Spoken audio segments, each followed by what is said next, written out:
સમક્ષગણ તથા મારા વહાલા વિદ્યાર્થી ભાઈઓ અને બહેનો, આજે હું આપની સમક્ષ એક એવો વિષય રજૂ કરવા જઈ રહી છું કે જે સાંભળવામાં ડરામણો લાગે છે, પરંતુ તેના વિશે વિચાર કરવો આજની પેઢી માટે ખૂબ જરૂરી બની ગયું છે. અને આ વિષય છે જો ત્રીજું વિશ્વયુદ્ધ થાય તો. મિત્રો, આપણા ઇતિહાસમાં આપણે પહેલું અને બીજું વિશ્વયુદ્ધ જોઈ ચૂક્યા છીએ. આ બે યુદ્ધોએ માનવજાતને એવો દુઃખદ અનુભવ આપ્યો છે કે જે ક્યારેય ભૂલી શકાય તેમ નથી. કરોડો નિર્દોષ લોકોના જીવ ગયા, શહેરો ખંડેર બની ગયા, પરિવારો તૂટી ગયા અને આખી પેઢીઓનું ભવિષ્ય અંધકારમાં ધકેલાઈ ગયું. આજે આપણે 21મી સદીમાં જીવીએ છીએ. વિજ્ઞાન અને ટેકનોલોજી અદ્ભુત પ્રગતિ સાધી છે. માણસ ચંદ્ર સુધી પહોંચી ગયો છે, નવી શોધો કરી રહ્યો છે, પરંતુ તેની સાથે સાથે માણસે બનાવેલા હથિયારો વધુ ઘાતકી અને ભયંકર બની ગયા છે. આવી પરિસ્થિતિમાં જો ત્રીજું વિશ્વયુદ્ધ થાય તો તેની અસર અગાઉના બે યુદ્ધો કરતાં પણ વધુ ભયાનક હશે. જો ત્રીજું વિશ્વયુદ્ધ થયું તો તે માત્ર 2 કે 4 દેશો વચ્ચેની લડાઈ નહીં, પરંતુ સમગ્ર વિશ્વ સામેનું યુદ્ધ બની જશે. અણુબોમ્બ, hydrogen bomb, missiles, drones, cyber હુમલા અને જૈવિક હથિયારોના ઉપયોગથી સમગ્ર પૃથ્વી પરનું જીવન જ સંકટમાં મુકાઈ જશે. ક્ષણવારમાં શહેરો વિનાશ પામશે, હજારો કરોડો લોકો મૃત્યુ પામશે અને પ્રકૃતિ પર ન ભૂલી શકાય તેવી અસરો થશે. મિત્રો, આ યુદ્ધનો સૌથી મોટો ભોગ બનશે નિર્દોષ નાગરિકો, બાળકો, સ્ત્રીઓ અને વૃદ્ધો કે જેમને આ યુદ્ધ સાથે કોઈ લેવા દેવા નથી. તેઓ સૌથી વધુ પીડાશે. બાળકોના હાથમાંથી પુસ્તકો છીનવાઈ જશે અને તેમને શસ્ત્રો પકડવા મજબૂર થવું પડશે.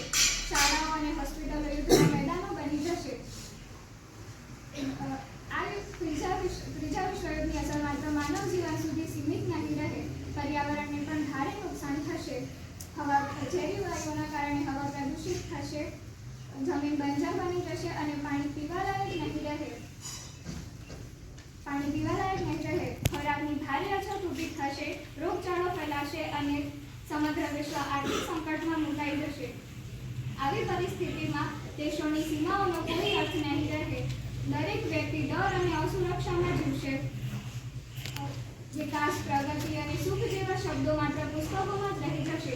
માનવતા, કરુણા અને સંવેદના જોખમમાં મુકાઈ જવાની ભયાનક સ્થિતિ ઊભી થશે.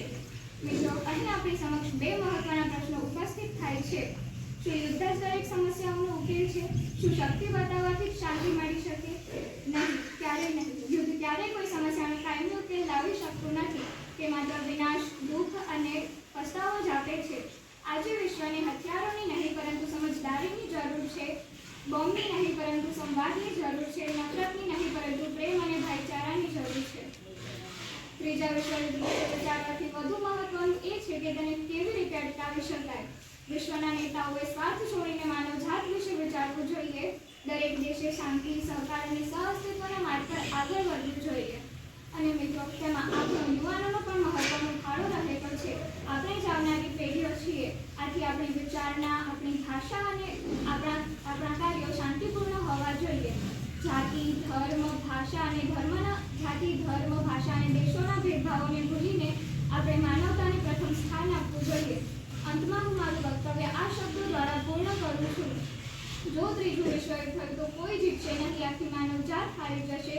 જો ત્રીજું વિશ્વયુદ્ધ થાય તો કોઈ જીતશે નહીં, આખી માનવજાત હારી જશે. આથી ચાલો આપણે સૌ સાથે મળીને એક એવું વિશ્વ બનાવીએ કે જ્યાં યુદ્ધની નહીં પરંતુ શાંતિની ચર્ચા થાય. આથી ચાલો આપણે સૌ સાથે મળીને એક એવું વિશ્વ બનાવીએ કે જ્યાં યુદ્ધની નહીં પરંતુ શાંતિની ચર્ચા થાય. યુદ્ધ એ વિનાશ લાવે છે, જ્યારે શાંતિ એ વિકાસ લાવે છે. શાંતિ એ જ સાચી જીત છે.